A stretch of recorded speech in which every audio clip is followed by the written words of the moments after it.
Sir ഒരു ആളെ higher ചെയ്യുമ്പോൾ അല്ലെങ്കിൽ ഒരു എംപ്ലോയിനെ കൂടെ കൂട്ടാൻ നമ്മൾ തീരുമാനിക്കുമ്പോൾ എന്തൊക്കെ കാര്യങ്ങളാണ് നോക്കുക? ഞാൻ സാധാരണ സ്റ്റാഫിന് ഇൻ്റർവ്യൂ ചെയ്യുമ്പോൾ ആദ്യം ചോദിക്കുന്നത് എന്താണ് നിങ്ങളുടെ ലൈഫിലെ പാഷൻ. അപ്പോൾ ഈ പാഷൻ അവർക്ക് എന്താണെന്ന് നോക്കിയിട്ട് തന്നെ അതിലേക്ക് അവരെ മാറ്റും. കാരണം ഒരിക്കലും ഇഷ്ടപ്പെടാത്തൊരു ജോബ് ചെയ്യുന്നതിനോട് പക്ഷെ അവർക്ക് അല്ലേ, അപ്പോൾ അവർക്ക് ഡെഡിക്കേറ്റഡ് ആയിട്ട് വർക്ക് ചെയ്യണമെങ്കിൽ അവർ പാഷനേറ്റ് ആയിട്ടുള്ള എന്തെങ്കിലും അവർക്ക് ഉണ്ടാവും. എല്ലാ മനുഷ്യന്മാർക്കും ഉണ്ടെന്ന് പറയണത്. അപ്പോൾ അത് നോക്കിയിട്ടാണ് ഞാൻ അതിലേക്ക് പോസ്റ്റിംഗ് കൊടുക്കുന്നത്. ഇത് ശരിക്കും പറഞ്ഞാൽ മനുഷ്യൻ്റെ ലൈഫ് സ്റ്റൈൽ മൂന്നാക്കിയിട്ട് തരം തിരിച്ചു കഴിഞ്ഞാൽ ഒന്ന് എംപ്ലോയി ആണ്. അപ്പോൾ ഈ എംപ്ലോയി അവൻ്റെ സമയവും എനർജിയും കൊടുക്കുമ്പോൾ അവന് കിട്ടുന്ന ഇൻകം. ഓക്കെ, അത് കഴിഞ്ഞ് എംപ്ലോയിയുടെ മുകളിലത്തെ സ്റ്റെപ്പാണ് ഓണ്ടർപ്രണർ.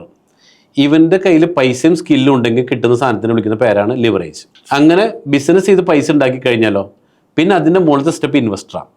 അപ്പോൾ ഇൻവെസ്റ്റർക്ക് കിട്ടുന്ന സാധനമാണ് ഫ്രീഡം. അപ്പോൾ നമുക്ക് സാധാരണ മനുഷ്യന്മാർക്ക് എല്ലാവർക്കും വേണ്ടത് ഫ്രീഡമാണ്. ഈ ഫ്രീഡം കിട്ടണമെന്നുണ്ടെങ്കിൽ നമ്മുടെ വിചാരം എന്താണെന്നറിയോ, 1947 ഫ്രീഡം കിട്ടി എന്നുള്ളതാണ്. എന്ത് ഫ്രീഡം കിട്ടിയിട്ടുള്ളത് അല്ലേ?